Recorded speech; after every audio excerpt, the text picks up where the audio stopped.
शाम का समय था जब कालू कौवे के मामा जी कालू कौवे से मिलने आ जाते हैं। मामा जी आप, और वो भी इस समय? तो क्या मैं अपने भांजे से मिलने नहीं आ सकता? और ये क्या, तुम्हारा घोंसला तो सारे का सारा ही टूटा हुआ है। क्या तुम ऐसे घोंसले में रहते हो? और मुझे रात कहाँ रखोगे? मैं तो ये सोच कर आया था कि कुछ दिन तुम्हारे पास रहूंगा। मामा जी, पिछली बारिश में मेरा घोंसला टूट गया था। बस यही सोच रहा था कि आज या कल अपना नया घर बना लूंगा। वो तो तुम कभी नहीं बना सकोगे, क्योंकि मुझे पता है तुम भी अपने मामा की तरह नकम्मे हो। क्या कोई कमजोर पक्षी तुम्हारे आसपास नहीं रहता? उससे छीन लो उसका घोंसला। मामा जी, मेरे पड़ोस में वो सामने एक चिड़िया रहती है। वो बहुत कमजोर है, परंतु मैं डर रहा था कि कहीं वो शोर न मचा दे। फिर कालू का मामा जी कालू के कान में कुछ कहता है और वो दोनों उस चिड़िया की तरफ जाते हैं। वो चिड़िया के घर के दरवाजे पर दस्तक देते हैं। कौन कौन है बाहर? चिड़िया बहन, मैं हूँ कालू कौवा। दरवाजा खोलें, मैं बड़ी मुश्किल में हूँ। क्या हुआ कौवे भैया, और ये आपके साथ कौन है? हाय हाय, मैं कालू का मामा हूँ। मेरे पेट में बहुत दर्द है। इस कालू का तो घोंसला भी टूटा हुआ है। चिड़िया, मुझे अपने घर में रख लो आज की रात। मैं कल चला जाऊंगा। आए आए मामा जी, मेरे पास पेट दर्द की दवा है। मैं आपको पेट दर्द की दवा देती हूँ। फिर चिड़िया कालू और उसके मामा जी को अपने घर ले जाती है। चिड़िया मामा जी को पेट दर्द की दवा दे देती है। मामा जी, मैं अब चलता हूँ। नहीं कालू, तुम मेरे पास ही रहो। मेरा दिल घबरा रहा है। हाँ कालू भैया, मामा जी ठीक ही कह रहे हैं। आप आज की रात मेरे घर में ही रह लें। फिर चिड़िया उन्हें खाने को भोजन देती है, जिसे वो दोनों खाने लग जाते हैं। ये मामा के पेट में दर्द भी है और भोजन कैसे खा रहे हैं? दूसरे रोज चिड़िया जब सोकर उठती है तो वो कालू के मामा जी से पूछती है, मामा जी अब कैसे हैं आप? क्या दर्द रुक गया है? अब ठीक है ना आपका पेट? नहीं, पेट दर्द तो और भी बढ़ गया है। चिड़िया, मुझे कहीं से दवा ला दें। चिड़िया बहन, मुझे तो पता नहीं है कि बुलबुल का घर कहाँ है। आप जाएं और मेरे मामा जी के लिए दवा ले आएं। ऐसे समय में पड़ोसी ही काम आते हैं। हाँ हाँ कौवे भैया, क्यों नहीं, मैं अभी जाती हूँ। आपके मामा जी मेरे भी तो मामा जी ही हैं। ऐसे चिड़िया बुलबुल के पास दवा लेने चली जाती है। चल भी कालू, अब जल्दी से अंदर से कुंडी लगा लो, और जब चिड़िया आए तो कहना कि अब ये घर हमारा है और वो कहीं और नया घर बना ले। मामा जी, अगर चिड़िया ने शोर मचाया तो फिर क्या होगा? बाकी पक्षी इकट्ठे हो जाएंगे। कुछ नहीं होगा, मैं चिड़िया से घर तुम्हें छीन कर ही देकर जाऊंगा। जो होगा देखा जाएगा। वो दोनों चिड़िया का भोजन जो चिड़िया ने बारिशों के लिए जमा कर रखा था वो खाते हैं और सो जाते हैं। बुलबुल दी, कालू के मामा जी आए हुए हैं। वो मेरे ही घर में है और उसके पेट में बहुत दर्द हो रहा है। उसके लिए कोई अच्छी सी दवा दे दें। चिड़िया, मैं कालू के मामा जी को अच्छे से जानती हूँ। वो तो कालू से भी 2 पंख आगे है। वो जरूर तुम्हारे साथ कोई खेल खेल रहे हैं, लेकिन फिर भी आप ये दवा ले जाएं। बुलबुल बहन, मैं खुद भी परेशान हूँ। मुझे ऐसे उन्हें अपने घर में छोड़कर नहीं आना चाहिए था। फिर चिड़िया जल्दी से बुलबुल से दवा लेकर वहाँ से चली जाती है। वो जैसे ही अपने घर जाती है तो दरवाजा अंदर से बंद था। वो दस्तक देती है। कालू, कालू भैया, दरवाजा खोलें। आपने दरवाजा अंदर से क्यों बंद कर लिया है? परंतु अंदर से कोई आवाज नहीं आती।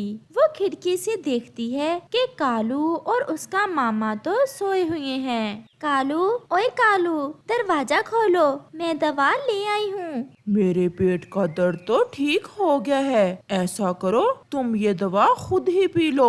आप दरवाजा तो खोलें। अब ये दरवाजा नहीं खुलेगा। आज से ये घर हमारा है। चलो भागो यहाँ से।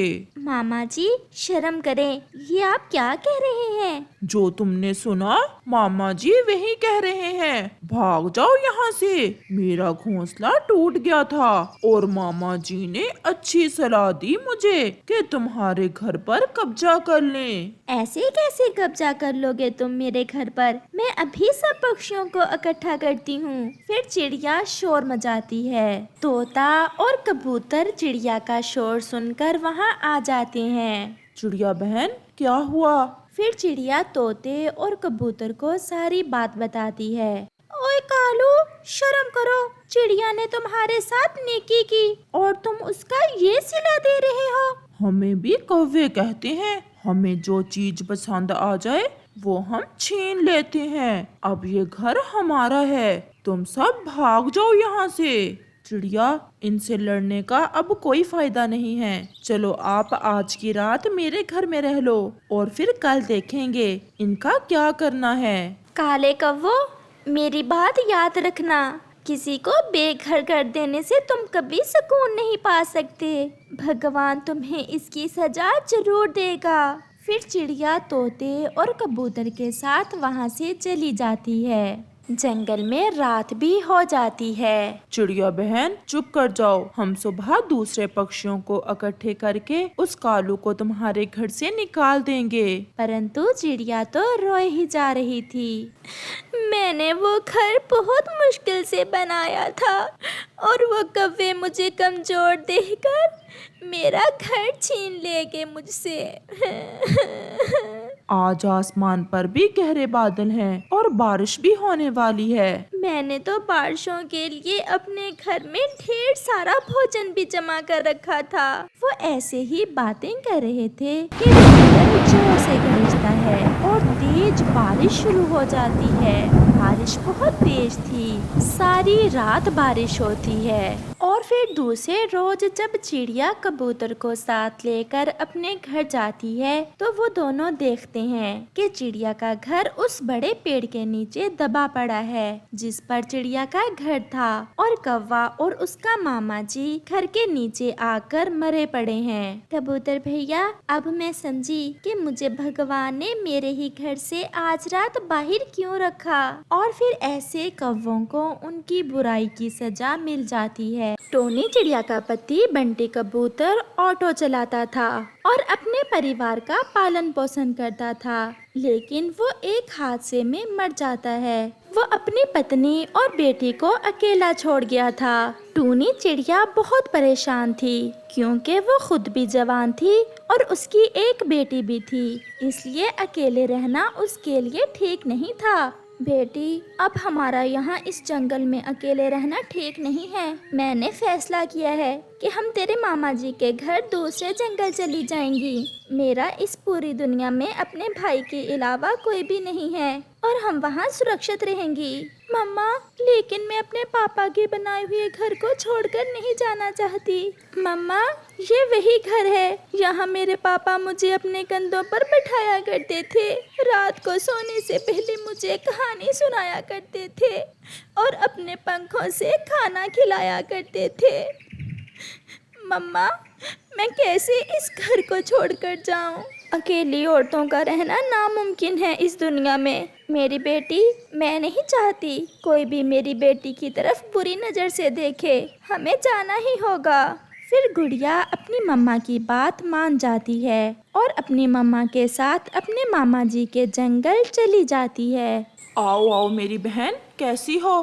भैया, मैं ठीक हूँ। भैया, आप तो जानते हैं मेरे पति के चले जाने के बाद मैं अकेली हो गई हूँ। मेरी अकेली के लिए बहुत मुश्किल है अपनी बेटी की रक्षा करना, इसलिए मैंने फैसला किया है कि मैं आपके साथ आपके घर में रहूं। आपको कोई एतराज तो नहीं है? नहीं नहीं मेरी बहन, मुझे कोई एतराज नहीं है। ये जितना घर मेरा है उतना तुम्हारा भी है। तुम्हारा भी इस घर पर बराबर का अधिकार है, इसलिए अब तुम्हें चिंता करने की कोई जरूरत नहीं है। टूनी की भाभी खड़ी सारी बात सुन रही थी। ये सब सुनकर वो तो बहुत गुस्से में आ जाती है। मुन्ने के पापा, जरा मेरी बात सुनना। फिर टूनी का भाई अपनी पत्नी की बात सुनने जाता है। आपको पता नहीं कब अकल आएगी। पहले ही हमारे कारोबार में इतना नुकसान हुआ है, ऊपर से ये आपकी बहन आ गई है। हमारे तो अपने खर्चे बहुत ज्यादा हैं। हम इस टूनी और इसकी बेटी के खर्चे कैसे पूरे करेंगे? मेरी मानो तो इसे अभी घर से निकाल दो। अगर 2-4 दिन रख लिया तो ये तो पक्की ही हो जाएगी। अगर आपने अपनी बहन को ना निकाला तो मैं ही चली जाऊंगी अपने बेटे को साथ लेकर अपने मैके। टूनी भी पीछे खड़ी सब सुन रही थी। भाभी, आप प्लीज अपना घर छोड़कर मत जाना। मैंने तो यहाँ नहीं रहना। मेरी बेटी तो पहले ही अपने घर को बहुत याद कर रही है। मैं यही बताने आपको आई थी कि हम वापस जा रही हैं अपने घर। लेकिन टोनी, मेरी बहन, रुको, मेरी बात सुनो। लेकिन टोनी अपने भाई की कोई बात सुने बिना अपनी बेटी को लेकर वहाँ से चली जाती है। मम्मा, ये आपने बहुत अच्छा किया जो आप मुझे लेकर अपने घर वापस आ गईं। देखें तो जरा, हमारे घर में कितनी शांति है। और अगर हम वहाँ रहते तो वहाँ तो पापा मुझे और भी ज्यादा याद आते।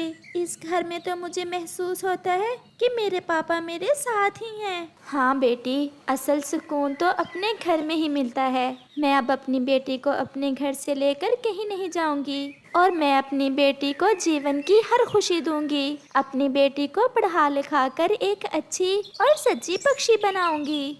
फिर टूनी अपने जंगल के अमीर पक्षियों के घर में काम शुरू कर देती है और उसे जो पैसे मिलते उससे अपने घर का खर्चा चला लेती। ऐसे ही एक दिन वो चील के घर में काम कर रही थी कि तेज बारिश शुरू हो जाती है। टूनी को तो अपने घर की बहुत चिंता हो रही थी क्योंकि उसका घर बहुत कमजोर हो चुका था।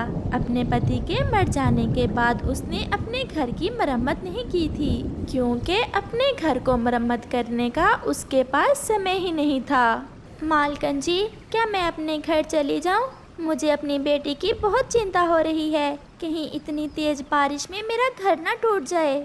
तुम्हें मैं तनख्वाह अपने घर का काम करने के लिए देती हूँ, ना कि तुम्हारे घर की चिंता करने के लिए। चुप करके खाना तैयार करो, मेरे बच्चे स्कूल से पढ़कर आने ही वाले हैं। फिर टूनी शाम तक चील के घर का काम करती है और फिर शाम को अपने घर चली जाती है। बारिश अभी तक बहुत जोरों से हो रही थी। टूनी की बेटी गुड़िया पेड़ पर बैठी तेज बारिश में भीग रही थी जबकि उसका घर टूटा पड़ा था। माँ, हमारा घर तो सुबह आपके जाते ही टूट गया था। माँ, अब हम रात के समय कहाँ रहेंगी? टूनी चिड़िया भी बहुत परेशान थी। फिर गुड़िया के दिमाग में एक विचार आता है। मम्मा, वैसे हम भी ऐसे ही परेशान हो रही हैं। मेरे पापा का ये ऑटो रिक्शा किस दिन काम आएगा? हम ऑटो को ही अपना घर बना लेती हैं। हाँ बेटी, मेरे तो दिमाग में ये बात आई ही नहीं। मेरी बेटी तो सच में बहुत बुद्धिमान है। ये ऑटो का घर तो बहुत सुरक्षित रहेगा। आज से हम अपने ऑटो में ही रहेंगी। फिर वो दोनों माँ बेटी अपने ऑटो को ही घर बना लेती हैं और अपने घर में बहुत खुशी खुशी रहना शुरू कर देती हैं। और अब तो टूनी ने ऑटो चलाना सीख भी लिया था। वो दिन में ऑटो चलाती और रात में उसी ऑटो में सो जाती। ऐसे अब उनके घर का गुजारा भी बहुत अच्छा हो जाता था और उसे दूसरे पक्षियों के घर में काम करने की भी अब कोई जरूरत नहीं थी।